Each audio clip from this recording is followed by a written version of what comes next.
Book 7 Incontinence 1. Virtue, Vice, and Incontinence. Let us now make a new start, and say in the area of character there are three conditions to be avoided: vice, incontinence, and bestiality. The contraries of two of these are clear. We call one virtue and the other continence. The contrary to bestiality is most suitably called virtue that is superior to us, a heroic, indeed divine sort of virtue. Thus Homer made Priam say that Hector was remarkably good, nor did he look as though he were the child of a mortal man, but of a god. If therefore human beings become gods, as they are said to do, because of exceedingly great virtue, this is clearly the sort of state that would be opposite to the bestial state. For indeed, just as a beast has neither virtue nor vice, so neither does a god. But the god's state is more honorable than virtue, and the beast belongs to some other kind than vice. Now it is rare that a divine man exists. This is what the Spartans habitually call him. Whenever they very much admire someone, they say, divine man. Similarly, the bestial person is also rare among human beings. He is most often found in foreigners, but some bestial features also result from diseases and deformities. We also use bestial as a term of reproach for people whose vice exceeds the human level. We must make some remarks about this condition later. We have discussed vice earlier. We must now discuss incontinence, softness, and self-indulgence, and also continence and resistance, for we must not suppose that continence and incontinence are concerned with the same states as virtue and vice, or that they belong to a different kind. As in the other cases, we must set out the appearances, and first of all go through the puzzles. In this way, we must prove the common beliefs about these ways of being affected, ideally all the common beliefs, but if not all, most of them, and the most important, for if the objections are solved, and the common beliefs are left, it will be an adequate proof. Continence and resistance, then, seem to be good and praiseworthy conditions, but incontinence and softness seem to be base and blameworthy conditions. The continent person seems to be the same as the one who abides by his rational calculation, and the incontinent person seems to be the same as one who abandons it. The incontinent person knows that his actions are base, but does them because of his feelings. Whereas the continent person knows what his appetites are base, but because of reason does not follow them. People think the temperate person is continent and resistant. Some people think that every continent and resistant person is temperate. Others deny it. Some people say the incontinent person is intemperate, and the intemperate incontinent with no distinction. Others say they are different. Sometimes it is said that a prudent person cannot be incontinent, but sometimes it is said that some people are prudent and clever but still incontinent. Further, people are called incontinent about spirit, honor, and gain. These, then, are the things that are said. 2. Puzzles about incontinence. We might be puzzled about what sort of correct supposition someone has when he acts incontinently. First of all, some say he cannot have knowledge at the time he acts, for it would be terrible, Socrates used to think, for knowledge to be in someone, but mastered by something else, and dragged around like a slave.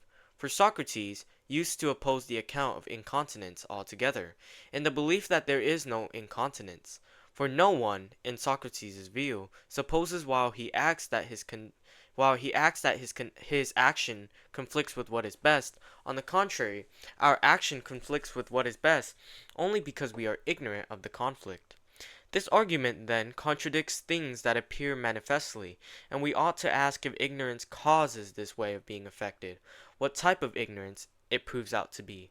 For it is evident at any rate that before he is affected, the one who acts incontinently does not think he should do the action he eventually does. Some people concede some of Socrates' points, but reject some of them, for they agree that nothing is superior to knowledge, but they deny the claim that no one's action conflicts with what has seemed better to him. That is why they say that when the incontinent person is overcome by pleasure, he has only belief, not knowledge.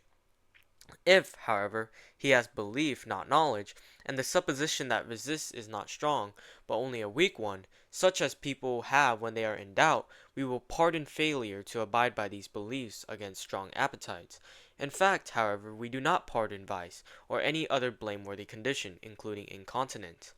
Then is it prudence that resists, since it is the strongest? But that is strange, for on this view the same person will be both prudent and incontinent. But no one would say that the prudent person is the sort who does the worst actions willingly. Besides, we have shown earlier that the prudent person acts on his knowledge, since he is concerned with the last things, that is, particulars, and that he has the other virtues.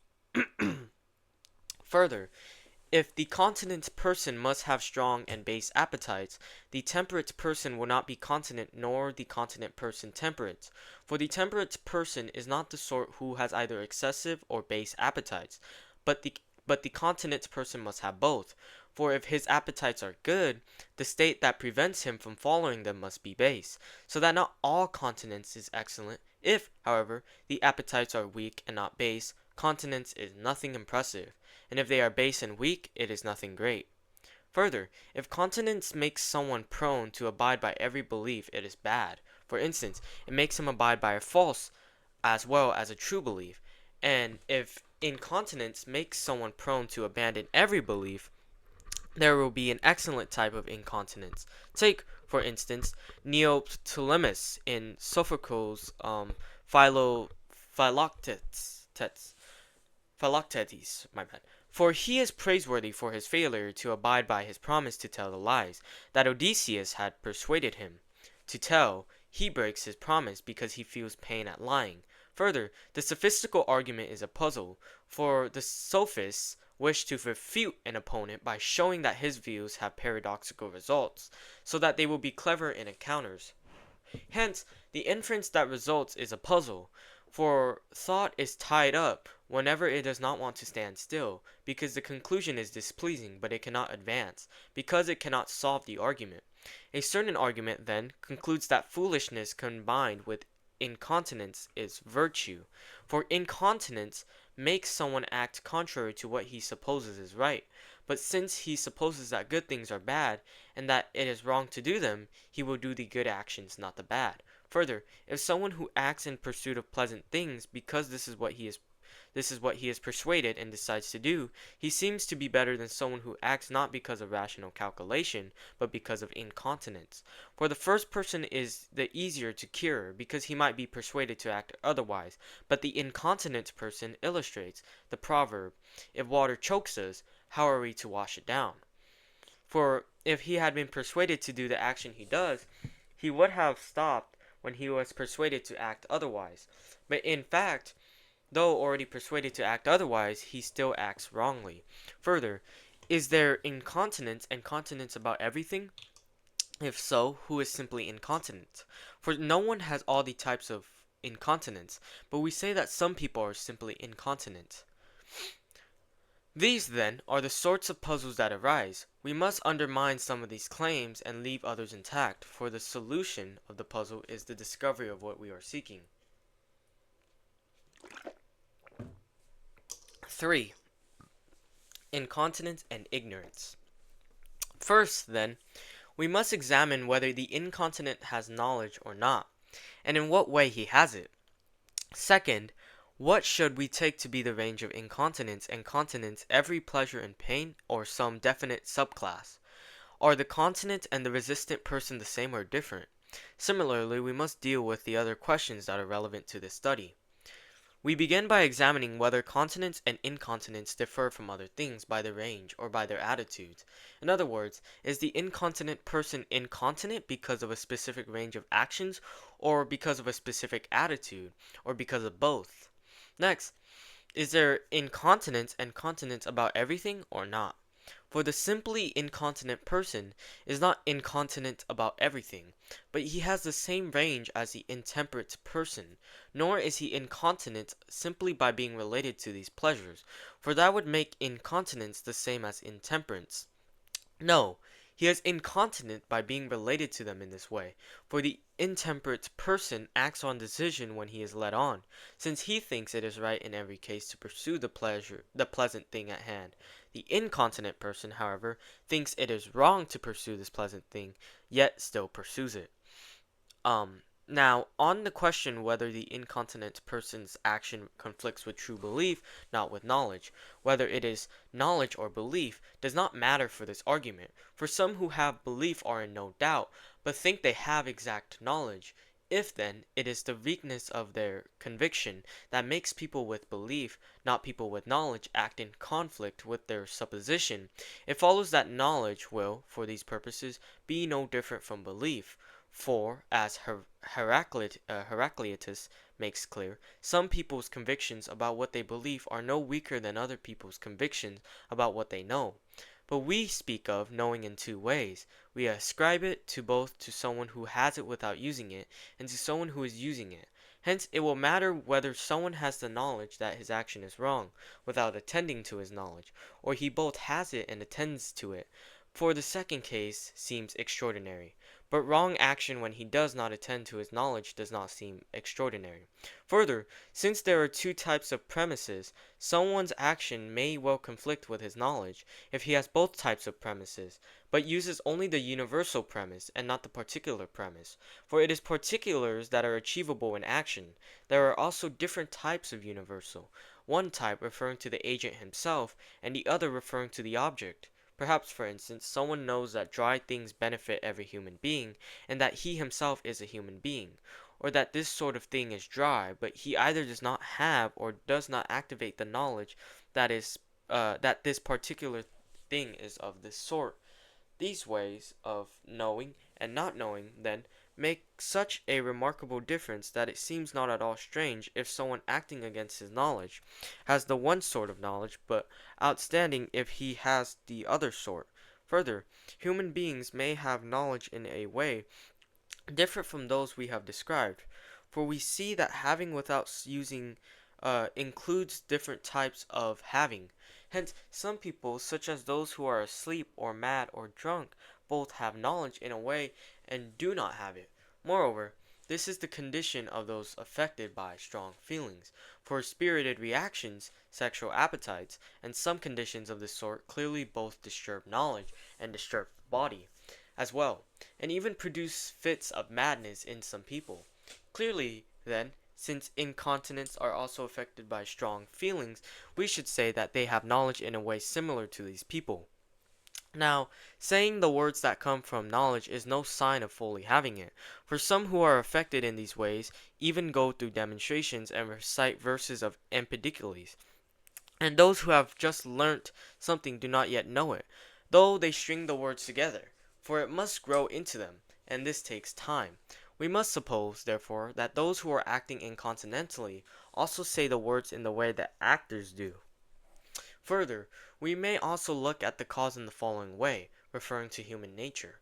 For one belief is universal, the other is about particulars, and therefore perception controls them, and in the cases where these two beliefs result in one belief, it is necessary, in one case, for the soul to affirm what has been concluded, but in the case of beliefs about production, to act at once on what has been concluded.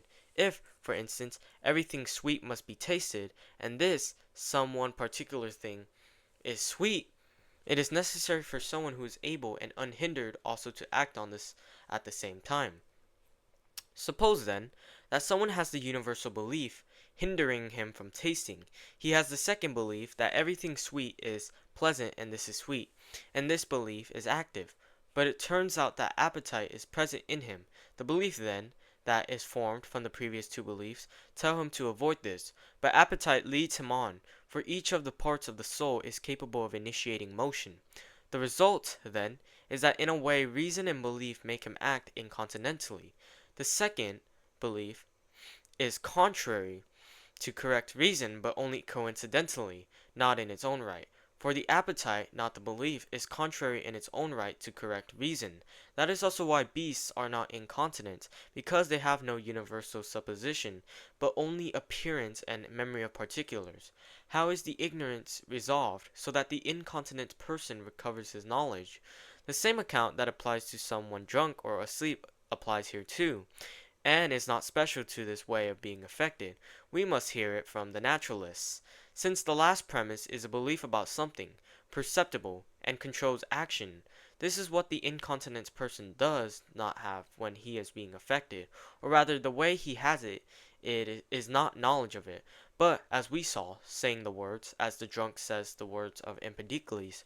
And since the last term does not seem to be universal or expressive of knowledge in the same way as the universal term, the result Socrates was looking for would seem to come about as well.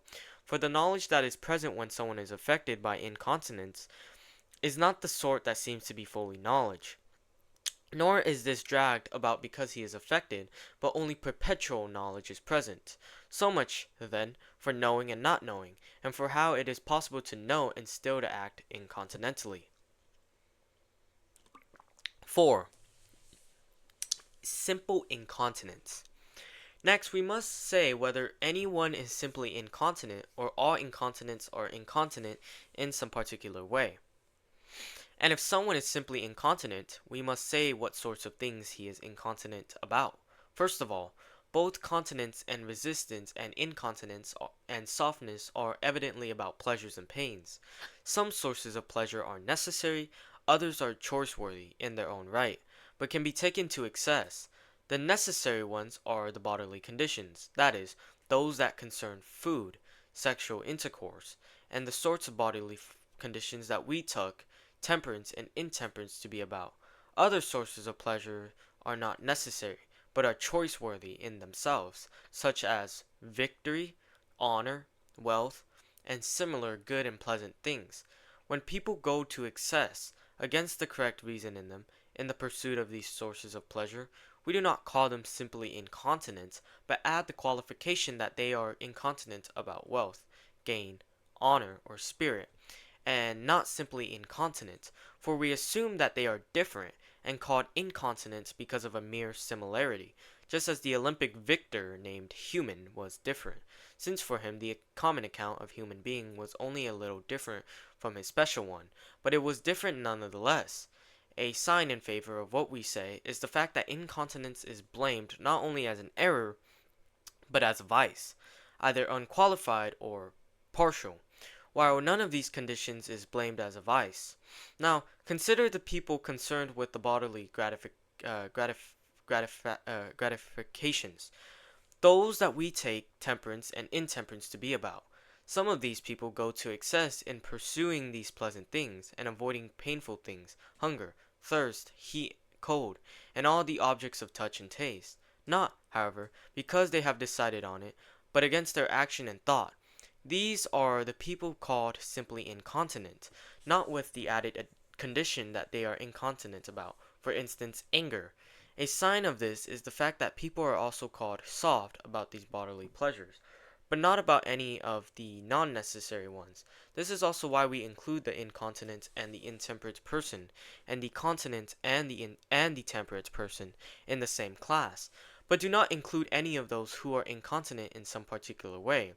It is because incontinence and intemperance are, in a way, about the same pleasures and pains. In fact, they are about the same things, but not in the same way. The intemperate person decides on them, but the incontinent person does not.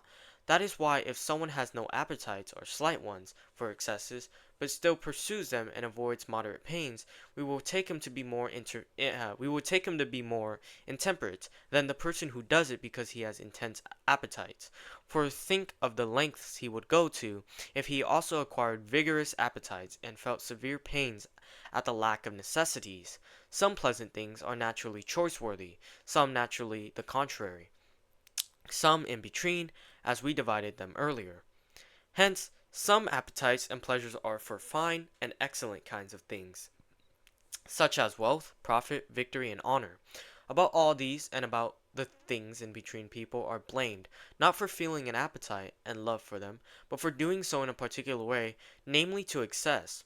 Some people are overcome by or pursue some of these naturally fine and good things to a degree that goes against reason. They take honor or children or parents, for instance, more seriously than is right. For though these are certainly good and people are praised for them for taking them seriously, still excess about them is also possible. It is excessive if one fights as did for her children, Niobe did for her children, even with the gods, or if one regards his father as Satyrus, nicknamed the father lover, did, for he seemed to be excessively silly about it. There is no vice here. For the reason we have given, since each of these things is naturally choice-worthy for itself, though excess about them is bad and to be avoided. Similarly, there is no incontinence here either, since incontinence is not merely to be avoided, but also blameworthy. But because this way of being affected is similar to incontinence, people call it incontinence, adding the qualification that it is incontinence about this or that, just so they call someone a bad doctor or a bad actor, though they would never call him simply bad, since each of these conditions is not vice, but only similar to it by analogy. It is clear, likewise, that the only condition we should take to be continence or incontinence is the one concerned with what concerns temperance and intemperance. We speak of incontinence about spirit because of the similarity to simple incontinence, and hence add the qualification that someone is incontinent about spirit, as we do in the case of honor or gain. 5. Bestiality and disease. Some things are naturally pleasant, and some of these are pleasant without qualification, while others correspond to differences between kinds of animals and of human beings.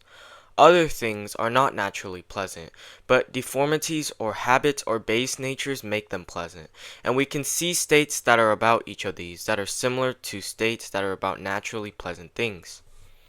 By bestial states, I mean, for instance, the female human being, who is said to tear pregnant women apart and devour the children, or the pleasures of some of the savage people around the Black Sea, who are reputed to enjoy raw meat and human flesh, while some trade their children to each other to feast on, or what is said about Phalaris. These states are bestial. Other states result from attacks of disease, and in some cases from fits of madness. For instance, the one who sacrificed his mother and ate her, and the one who ate the liver of his fellow slave. Others result from diseased conditions or from habit, for instance, plucking hairs, chewing nails, even coal and earth, and besides these sexual intercourse between males.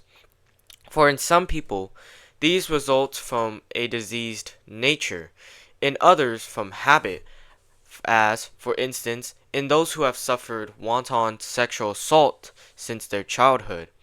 If nature is the cause, no one would call these people incontinent, any more than women would be called incontinent for being mounted rather than mounting.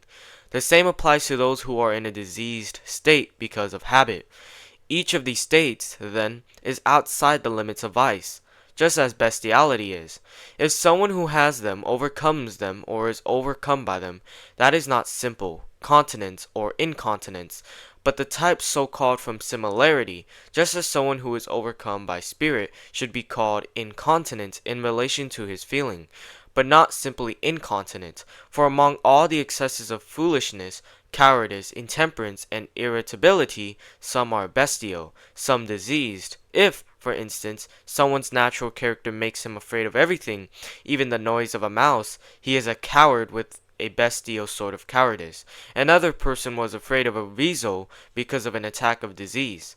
Among foolish people, also those who naturally lack reason and live only by sense perception, as some races of distant foreigners do, are bestial. Those who are foolish because of attacks of disease, such as epilepsy, or because of fits of madness, are diseased. Sometimes it is possible to have some of these conditions without being overcome. If, for instance, Phalaris had an appetite to eat a child or for some bizarre sexual pleasure, but restrained it, it is also possible to be overcome by these conditions and not merely to have them.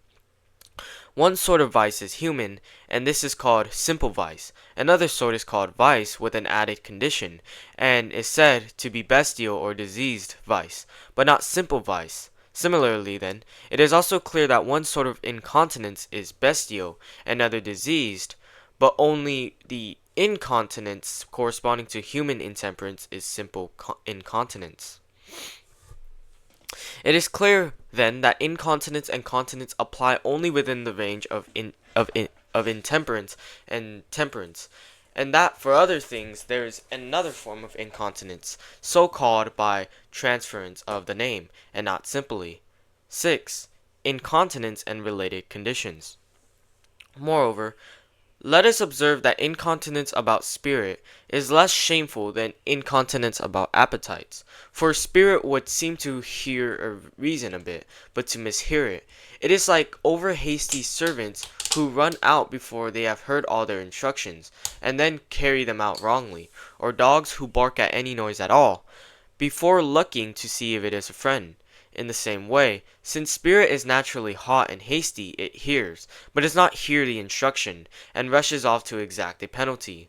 For reason or appearance has shown that we are being slighted or wantonly insulted, and spirit, as though it had inferred that one ought to fight this sort of thing, is irritated at once. Appetite, however, only needs reason or perception to say that this is pleasant, and it rushes off for gratification. And so spirit follows reason in a way, but appetite does not. Therefore, incontinence about appetite is more shameful, for if someone is incontinent about spirit, he is overcome by reason in a way, but if he is incontinent about appetite, he is overcome by appetite, not by reason. Further, it is more pardonable to follow natural desires, since it is also more pardonable to follow those natural appetites that are common to everyone and to the extent that they are common. Now, spirit and irritability are more natural than the excessive and unnecessary appetites. It is just as the son said in his defense for beating his father. Yes, and he beat his father, and his father beat his own father before that. And pointing to his young son, he said, "And he will beat me when he becomes a man. It runs in our family." Similarly, the father being dragged by his son kept urging him to stop at the front door, since that was as far as he had dragged his own father. Further, those who plot more are more unjust. Now the spirited person does not plot, and neither does spirit. It is open. Appetite, however, is like what they say about Aphrodite, trick reaving cypress, and what Homer says about her embroidered girdle, blandishment which steals the wits even of the very prudent. If, then, incontinence about appetite is more unjust and more shameful than incontinence about spirit, it is simple incontinence and vice in a way. Further, no one feels pain when he commits wanton aggression, but whatever someone does from anger, he feels pain when he does it, whereas the wanton aggressor does what he does with pleasure. Now, if whatever more justly provokes anger is more unjust, incontinence caused by appetite is more unjust, since spirit involves no wanton aggression. It is clear, then, how incontinence about appetites is more shameful than incontinence about spirit, and that continence and incontinence are about bodily appetites and pleasures. Now we must grasp the varieties of these appetites and pleasures. As we said at the beginning, some appetites are human and natural in kind and degree, some bestial, some caused by deformities and diseases. Temperance and intemperance are concerned only with the first of these. This is also why we do not call beasts either temperate or intemperate, except by transference of the name. If one kind of animal exceeds another altogether in wanton aggression, destructiveness, and ravenousness, for beasts have neither decision nor rational calculation, but are outside rational nature, as the madmen among human beings are.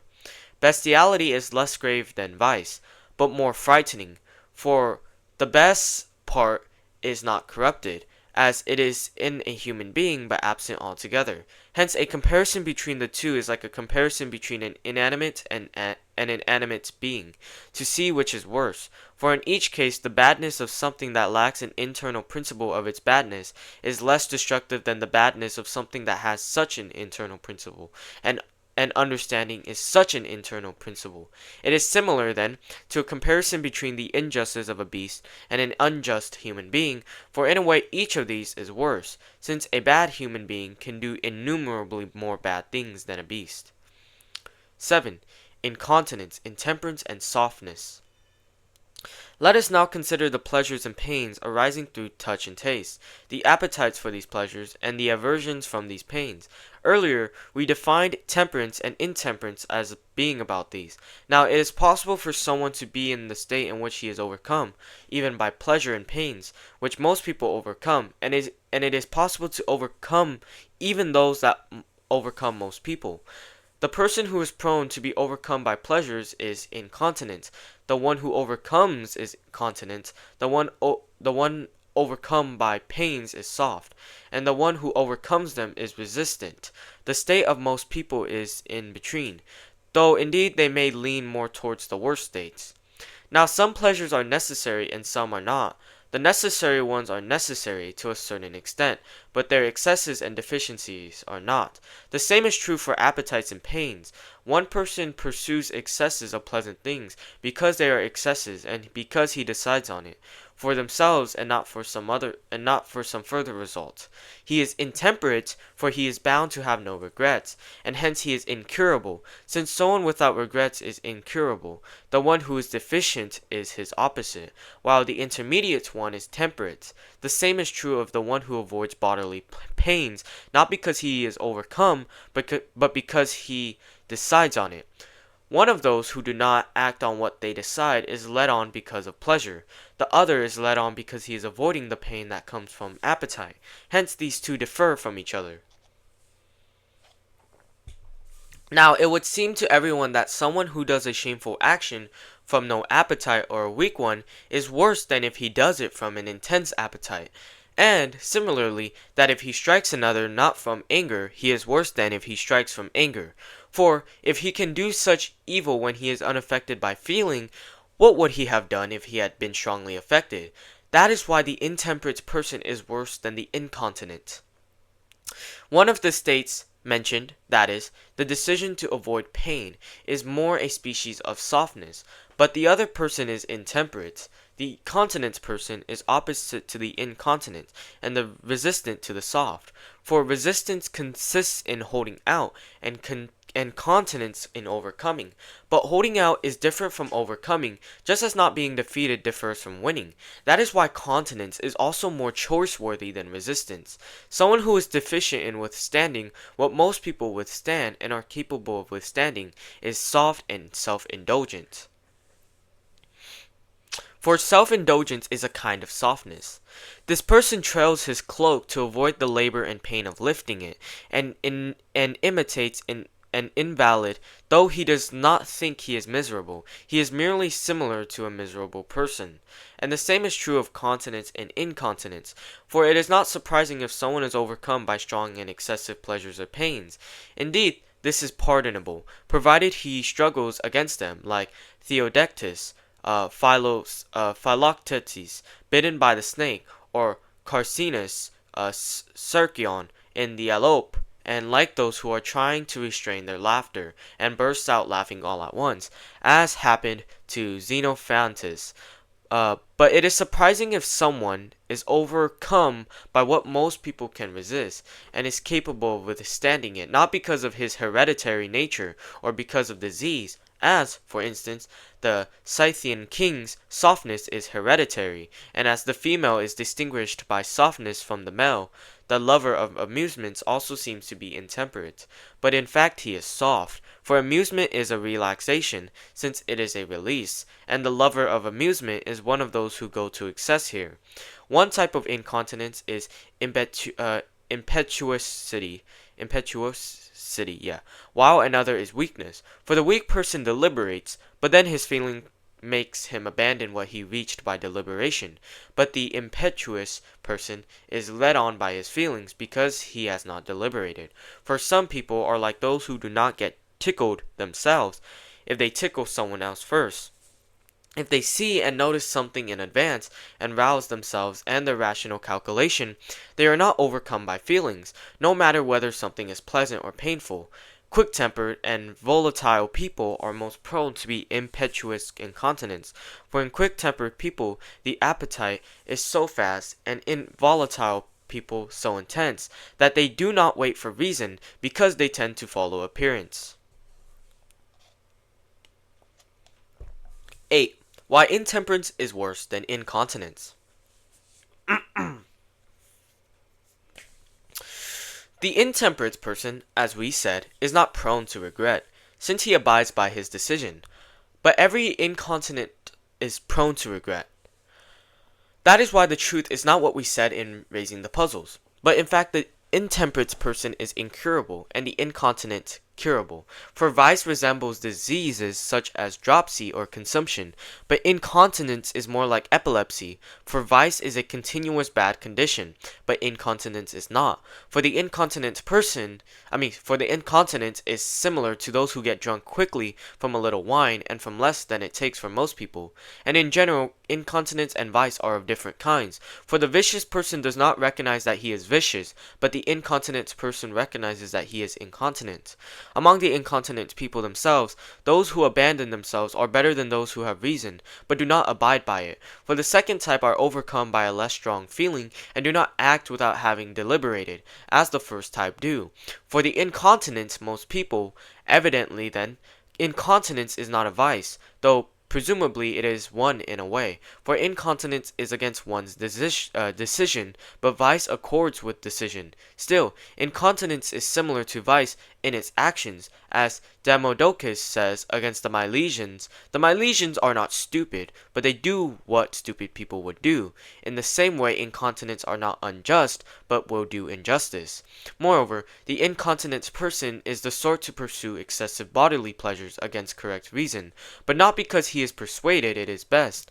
The intemperate person, however, is persuaded because he is the sort of person to pursue them. Hence, the incontinent person is easily persuaded out of it, while the intemperate person is not. For virtue preserves the principle, whereas vice corrupts it. And in actions, the end we act for is the principle, as the assumptions are the principles in mathematics. Reason does not teach the principles in either case, but virtue, either natural or habituated, teaches correct belief about the principle. The sort of person who has this virtue is temperate, and the contrary sort intemperate.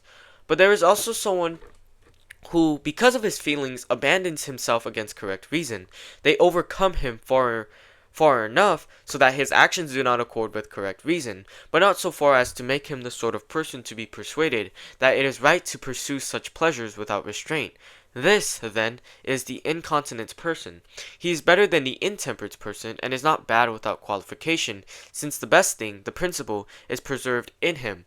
Another sort of person is contrary to him. This is the continent person who abides by reason, and does not abandon himself, not because of his feelings at least. It is evident from this that the continent person's state is excellent, and the incontinent person's state is base. 9. Continence. Then is someone continent if he abides by just any sort of reason and any sort of decision, or must he abide by the correct decision? And is someone incontinent if he fails to abide by just any decision and any reason, or must it be reason that is not false and the correct decision? This was the puzzle raised earlier. Perhaps in fact the continent person abides, and the incontinent fails to abide, by just any decision coincidentally, but abides by the true reason and the correct decision in its own right. For if someone chooses or pursues one thing because of a second, he pursues and chooses the second in its own right, and the first coincidentally. Now, when we speak of something without qualification, we speak of it in its own right. Hence, in one way, that is, coincidentally, the continent person abides by just any belief, and the incontinent abandons it. But speaking without qualification, the continent person abides by the true belief, and the incontinent person abandons it. Now, there are some other people who tend to abide by their belief. These are the people called stubborn, who are hard to persuade of something, and not easy to persuade out of it. These have some similarity to continent people, just as the wasteful person has to the generous, and the rash to the confident. But they are different on many points, for the continent person is not swayed because of feeling and appetite, but he is not inflexible about everything, since he will be easily persuaded whenever it is appropriate. But stubborn people are not swayed by reason, for they acquire appetites, and many of them are led on by pleasures.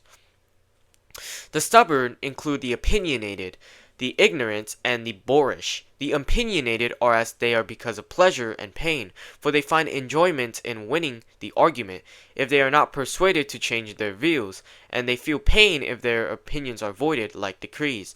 Hence they are more like incontinents than like continent people. There are also some people who do not abide by their resolutions, but not because they are incontinent. Neoptolemus, for instance, in Sophocles' Philoctetes, though certainly it was pleasure that made him abandon his resolution, it was a fine pleasure. For telling the truth was pleasant to him, but Odysseus had persuaded him to lie.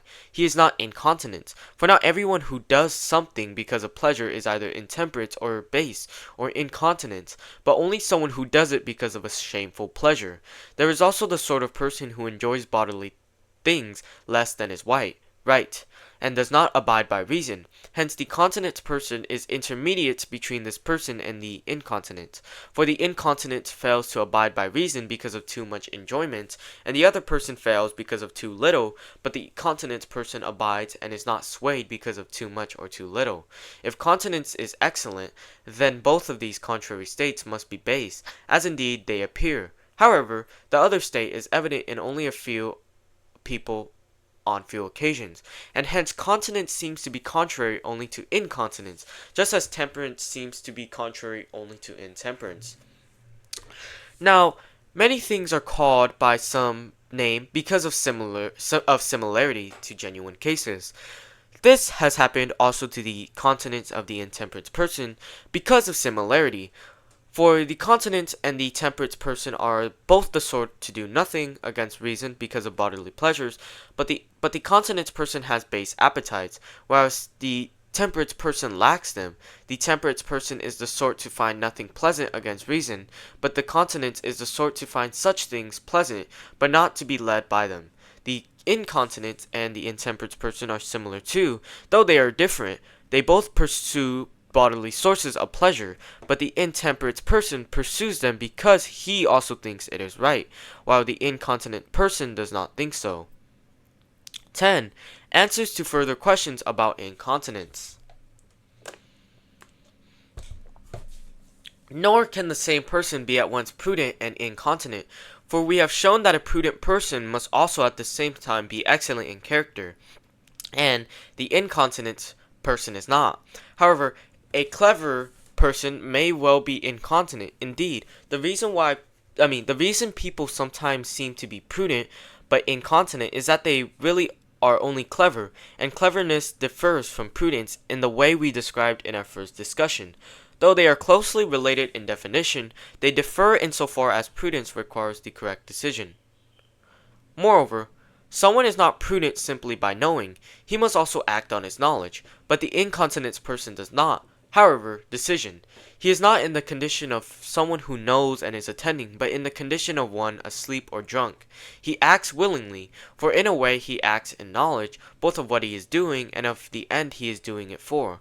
But he is not base, since his decision is decent, hence he is half base, nor is he unjust, since he is not a plotter. For one type of incontinent person does not abide by the results of his deliberation, while the volatile person is not even prone to deliberate at all.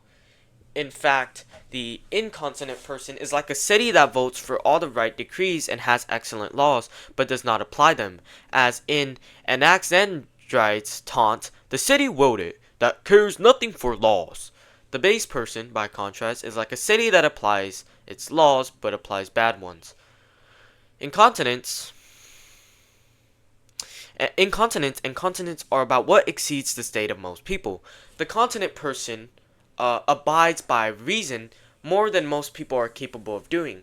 The incontinent person Less, the type of incontinence that is found in volatile people is more easily cured than the type of incontinence found in those who deliberate, but do not abide by it. And incontinence through habituation are more easily cured than the natural incontinence, for habit is easier than nature to change. Indeed, the reason why habit is also difficult to change is that it is like nature, as Eumenes says. Habit, I say, is long time training, my friend, and in the end, training is the nature for human beings. We have said, then, what continence and incontinence, resistance and softness are, and how these states are related to each other. Pleasure. 11. Disputed questions about pleasure. Pleasure and pain are proper subjects of study for the political philosopher, since he is the ruling craftsman of the end that we refer to in calling something bad or good, without qualification. Further, we must also examine them because we have laid it down that virtue and vice of character are about pains and pleasures, and because most people think happiness involves pleasure, that is why they also call the blessed person by that name, from enjoyment. Now it seems to some people that no pleasure is a good, either in its own right or coincidentally, on the ground that the good is not the same as pleasure. To others, it seems that some pleasures are good, but most are bad. A third view is that even if every pleasure is a good, the best good still cannot be pleasure. The reasons for thinking it is not a good at all are these. Every pleasure is a perceived becoming towards the fulfillment of something's nature, but no becoming is of the same kind as its end. For instance, no process of building is of the same kind as a house. Further, the temperate person avoids pleasures. Further, the prudent person pursues what is painless, not what is pleasant. Further, pleasures impede prudent thinking, and the more we enjoy them, the more they impede it. No one, for instance, can think about anything during sexual intercourse. Further, every good is the product of a craft, but there is no craft of pleasure. Further, children and animals pursue pleasure. To show that not all pleasures are excellent things, people say that some are shameful and reproached, and that some are harmful, since some pleasant things cause disease. To show that the best good is not pleasure, people say that pleasure is not an end, but a becoming. These, then, are roughly the things said about it. 12. Pleasure and good. These arguments, however, do not show that pleasure is not a good, or even that it is not the best good. This will be clear as follows. First of all, since what is good may be good in either of two ways, as good without qualification, or as good for some particular thing or person. This will also be true of natures and states, and hence also of process and becomings. And so, among the processes and becomings that seem bad, some are bad without qualification, but for some person not bad, and for this person actually choiceworthy. Some are not choiceworthy for him either, except sometimes and for a short time, not on each occasion. Some are not even pleasures, but appear to be. These are the processes, for instance, in sick people that involve pain and are means to medical treatment. Further, since one sort of good is an activity and another sort is a state, the processes that restore us to our natural state are pleasant coincidentally. Here, the activity and the appetites belong to the rest of our state and nature, for there are also pleasures without pain and appetite, such as the pleasures of studying, those in which our nature lacks nothing. A sign that supports our distinction between pleasures is the fact that we do not enjoy the same thing when our nature is being refilled as we enjoy when it is eventually fully restored. When it is fully restored, we enjoy things that are pleasant without qualification. But when it is being refilled, we enjoy even the contrary things, for we even enjoy sharp or bitter things, though none of these is pleasant by nature or pleasant without qualification. Hence, these pleasures are not pleasures without qualification either, for as pleasant things differ from one another, so the pleasures arising from them differ too. Further, it is not necessary for something else to be better than pleasure as the end. Some say is better than the becoming, for pleasures are not becomings, nor do they all even involve a becoming. They are activities and an end in themselves, and arise when we exercise a capacity, not when we are coming to be in some state. And not all pleasures have something else as their end, but only those in people who are being led towards the completion of their nature. That is why it is also a mistake to call pleasure a perceived becoming. It should instead be called an activity of the natural state, and should be called not perceived but unimpeded. The reason it seems to some people to be a becoming is that it is fully good and hence an activity, for they think activities are becomings, though in fact these are different things. To say that pleasures are bad because some pleasant things cause disease is the same as saying that some healthy things are bad for money making. To this extent, both are bad. But that is not enough to make them bad, since even study is sometimes harmful to health. Neither prudence nor any state is impeded by the pleasures arising from it, but only by alien pleasures. For the pleasures arising from study and learning will make us study and learn all the more. The fact that pleasure is not the product of a craft is quite reasonable.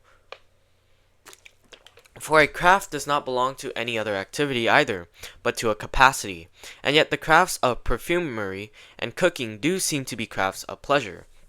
The claim that the temperate person avoids pleasure, that the prudent pursues the painless life, and that children and beasts pursue pleasure, all these are solved by the same reply, for we have explained in what ways pleasures are good, and in what ways not all are good without qualification. And it is these pleasures that are not good without qualification that beasts and children pursue, whereas the prudent person pursues painlessness in relation to these. These are the pleasures that involve appetite and pain and the bodily pleasures. Since these involve appetite and pain and their excesses, whose pursuit makes the intemperate person intemperate. That is why the temperate person avoids these pleasures, but not all pleasures, since there are pleasures of the temperate person too. 13. Pleasure and happiness. Moreover, it is also agreed that pain is an evil, and is to be avoided, for one kind of pain is bad without qualification, and another is bad in a particular way, by impeding activities. But the contrary to what is to be avoided, insofar as it is bad and to be avoided, is a good. Hence pleasure must be a good, for Chrysippus' solution that pleasure is opposite both to pain and to the good, as the greater is contrary both to the lesser and to the equal, does not succeed. For he would not say that pleasure is essentially an evil. Besides, just as one science might well be the best good, even though some sciences are bad, some pleasure might well be the best good, even though most pleasures are bad. Indeed, presumably, if each state has its unimpeded activities, and happiness is the activity, if the activity is unimpeded of all states or of some one of them, it follows that some unimpeded activity is most choice-worthy. But pleasure is this, namely, an unimpeded activity, and so some type of pleasure might be the best good, even if most pleasures turn out to be bad without qualification. That is why all think the happy life is pleasant and weave pleasure into happiness, quite reasonably, for no activity is complete if it is impeded, and happiness is something complete. That is why the happy person needs to have goods of the body and external goods added to good activities, and needs fortune also, so that he will not be impeded in these ways. Some maintain, on the contrary, that we are happy when we are broken on the wheel, or fall into terrible misfortunes, provided that we are good. Whether they mean to or not, these people are talking nonsense. And because happiness needs fortune added, some believe good fortune is the same as happiness, but it is not. For when it is excessive, it actually impedes happiness.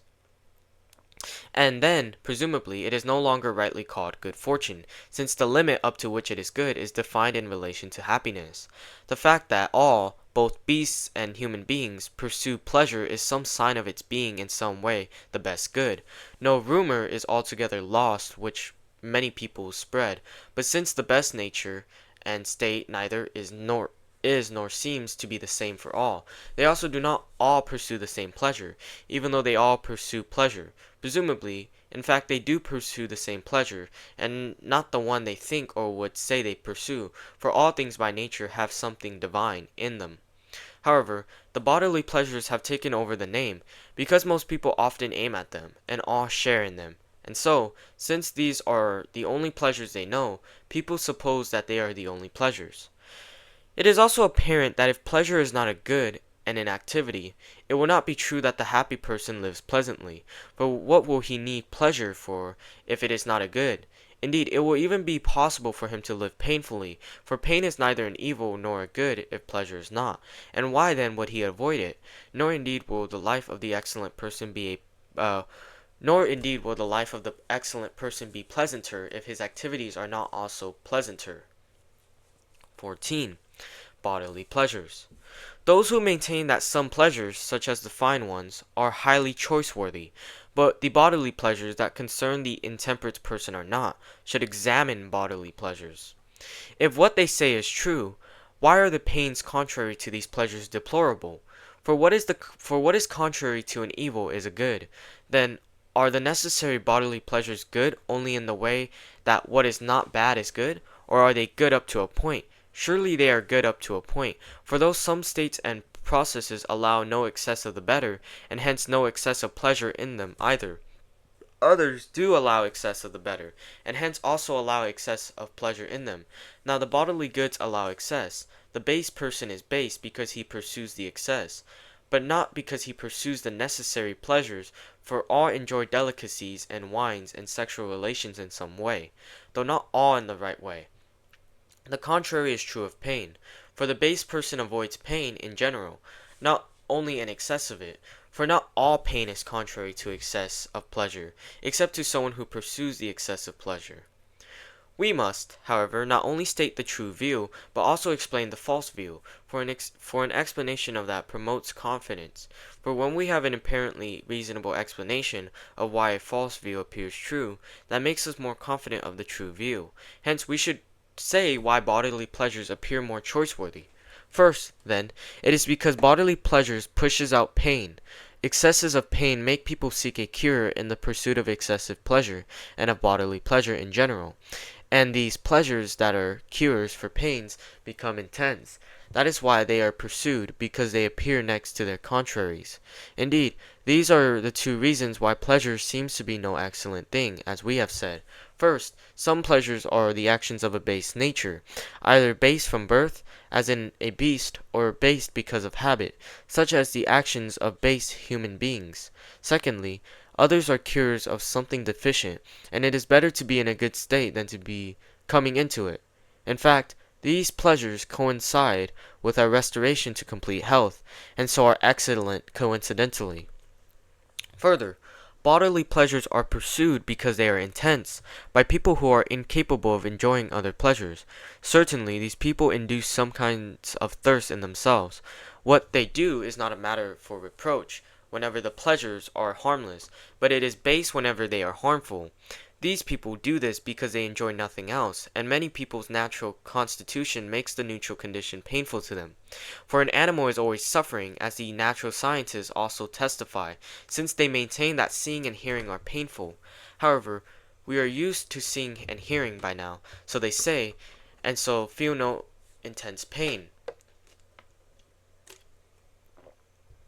Indeed, the process of growth makes young people's condition similar to an intoxicated person's, and hence youth is pleasant. Naturally volatile people, by contrast, are always requiring a cure, since their constitution causes their body continual turmoil, and they are always having intense desires. A pain is driven out by its contrary pleasure, indeed by any pleasure at all that is strong enough, and this is why such people become intemperate and base. Pleasures without pains, however, have no excess. These are pleasant by nature and not coincidentally. By coincidentally pleasant things, I mean pleasant things that are curative, for the process of being cured coincides with some action of the part of us that remains healthy, and hence undergoing a cure seems to be pleasant. Things are pleasant by nature, however, when they produce action of a healthy nature. The reason why no one thing is always pleasant is that our nature is not simple, but has more than one constituent, insofar as we are perishable. Hence the action of one part is against nature for the other nature in us, and when they are equally balanced, the action seems neither pleasant nor painful. For if something has a simple nature, the same action will always be pleasantest. That is why the god always enjoys one simple pleasure, without change, for activity belongs not only to change, but also to unchangingness, and indeed there is pleasure in rest more than in change.